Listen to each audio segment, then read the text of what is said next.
আসসালামু আলাইকুম ওয়া রাহমাতুল্লাহ। আশা করি আপনারা সবাই ভালো আছেন। প্রত্যেককে আমার চ্যানেলের পক্ষ থেকে স্বাগতম। আমি নিজাম। আজকের ক্লাসে থাকবে নবম ও দশম শ্রেণীর গণিত বইয়ের প্রথম অধ্যায়।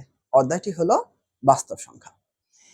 এই পর্বে আমরা অনুশীলনী ১ এর ১২ নং প্রশ্নের সমাধান করব। ১২ নং প্রশ্নটি হলো আবৃত্ত দশমিক ভগ্নাংশে প্রকাশ করো। এখানে কতগুলো ভগ্নাংশ আছে, আমাদেরকে বলা হয়েছে এই ভগ্নাংশগুলোকে আবৃত্ত দশমিক ভগ্নাংশে প্রকাশ করতে। প্রথমে আমরা ক নং প্রশ্নের সমাধান করি। ক নং প্রশ্নটি হলো 1/6, অর্থাৎ 1 কে 6 দিয়ে ভাগ করতে হবে। তাহলে 6 দিয়ে 1 কে ভাগ করি। 6 দিয়ে 1 কে প্রথমে ভাগ করা যায় না, তাহলে আমরা কি করব? আমরা এখানে দশমিক দিব। ভাগফলে যদি দশমিক দিই তাহলে এখানে একটা কি দিতে হবে? 0 দিতে হবে। এখন এখানে 0 দেওয়ার ফলে এখানে হলো কত? 10। এখন 6 দিয়ে 10 কে ভাগ করা যায়।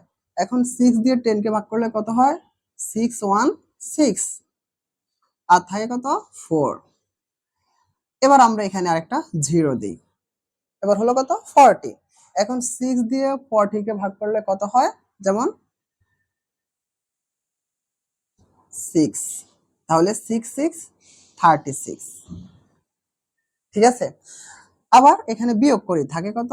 4। এখানে আবার 0, কত?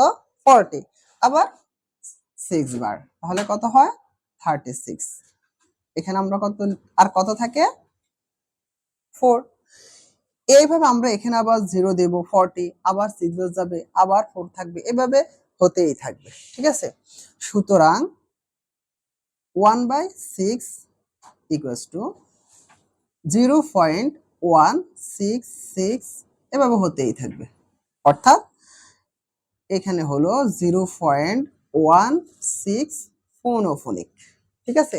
ফোনোফোনিক মানে এই সংখ্যাটা বারবার পুনরাবৃত্তি হবে, অর্থাৎ এই সংখ্যাটা বারবার হতেই থাকবে। তাহলে আমরা করে ফেললাম ক ভগ্নাংশের আবৃত্ত দশমিক ভগ্নাংশ। ঠিক আছে? এখন আমরা খ নং প্রশ্নের সমাধান করব। খ হলো 7/11, অর্থাৎ 7 কে 11 দিয়ে ভাগ করতে হবে। তাহলে 11 ভাগ 7। এখন 7 কে 11 দিয়ে ভাগ করা যায় না, তাহলে আমরা কি করব? এখানে 0 এবং দশমিক, ভাগফলে যদি আমরা দশমিক দিই এই সংখ্যার সাথে কত? 0, তাহলে এই সংখ্যা কত হয়ে গেল? 70। এখন 11 দিয়ে যদি 70 কে আমরা ভাগ করি তাহলে কত হয়? 6, তাহলে কত হয়? 66। এখানে আর এবার আমরা বিয়োগ করি, তাহলে আমাদের বিয়োগফল কত থাকে? 4। ঠিক আছে? এবার আমরা এখানে 0 বসাই, তাহলে কত হলো? 40। তাহলে 11 আমরা 3, তাহলে কত? 3 11 33, আবার থাকে কত? 7, তার মানে বিয়োগফল 7। আবার এখানে দিলাম 0, কত হলো? 70, সেম। এবার 11 কে আমরা 6 বার লিখি। 6 × 11 কত হয়? 66। এবার বিয়োগ করি, বিয়োগফল কত থাকবে? 4, বিয়োগফল 4। আবার আমরা এখানে 0 লিখি, কত হলো? 40। এবার 11 40 এর মধ্যে কয়বার যায়? 3 বার, তাহলে এখানে 3 হলে 3 × 11 কত হয়? 33। বিয়োগফল কত হলো? 7। এখন আমরা ভাগফলের দিকে তাকাই, দেখি কত? 6363, এভাবে হতেই থাকবে। ঠিক আছে?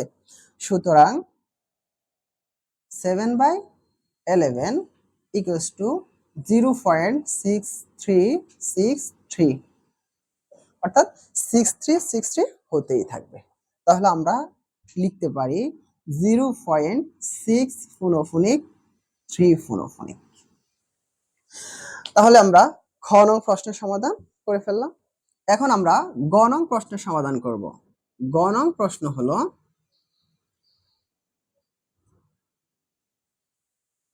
3 × 9/2। এই অংশকে যদি আমরা হিসাব করি তাহলে কত পাই? এখানে হবে 9, এখানে 3 ইন্টু 9 তাহলে কত হয় 27। 27 এর সাথে 2 যোগ করলে কত হয় 29। আমাদের এখানে 29 কে 9 দিয়ে ভাগ করতে হবে। এবার আমরা 9 দিয়ে 29 কে ভাগ করি, তাহলে কত হয়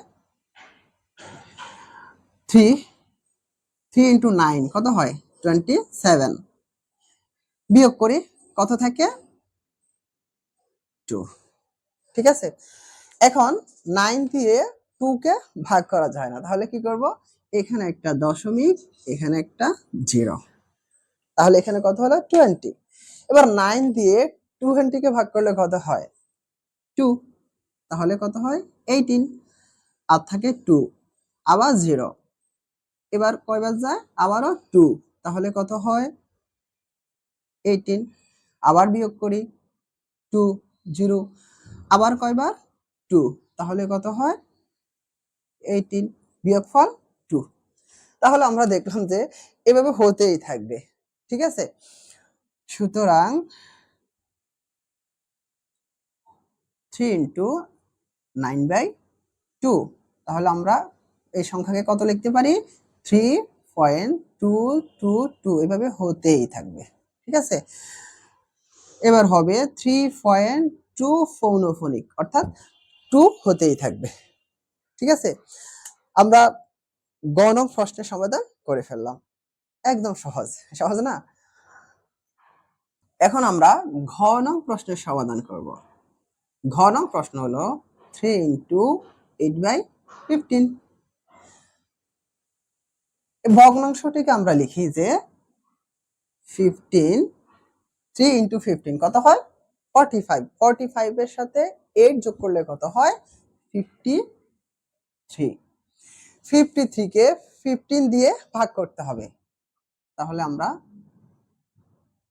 15 দিয়ে 53 কে ভাগ করি, কত হয় 345, অর্থাৎ 15 ইন্টু 3 কত হয় 45। এবার আমরা এখানে বিয়োগ করি, বিয়োগফল কত হয় 8। ঠিক আছে, এবার ভাগফলে একটা দশমিক, এখানে একটা 0, এখন কত হলো 80। এখন আমরা কত লিখতে পারি 15 80 এর মধ্যে কতবার যায় 5 বার যায়, 5 75, অর্থাৎ 15 কে 5 দিয়ে গুণ করলে হবে 75, তাহলে বিয়োগ করলে কত থাকে 5। এবার এখানে 0, কত হলো 50। 15 দিয়ে 50 কে ভাগ করলে কত হয় 345, আবার থাকে কত 5, আবার 0, আবারও 3, তাহলে কত হয় 45, তাহলে কত 5। এখন আমরা দেখি যে এখানে আমরা আবার 5 আবার 0 দিই, যদি আবার এখানে 0 দেই তাহলে আবার 15 কয়বার যায় 3 বার, এভাবে হতেই থাকবে। সুতরাং 3 ইন্টু 15/8 ইকুয়ালস টু 3.533 হতেই থাকবে। ঠিক আছে, তাহলে আমরা লিখতে পারি 3.53 পৌনঃফনিক, অর্থাৎ 5 হবে একবার আর 33 হতেই থাকবে। ঠিক আছে, তাহলে আমরা ঘ নং প্রশ্নের সমাধান করে ফেললাম। এরই সাথে আমরা 12 নং প্রশ্নের সমাধান করে ফেললাম। এই ক্লাসে আপনাদের এই অঙ্কগুলো বুঝতে যদি কোনো সমস্যা হয় আমাকে কমেন্টে জানাবেন। ঠিক আছে, সবাই ভালো থাকবেন, আল্লাহ হাফেজ।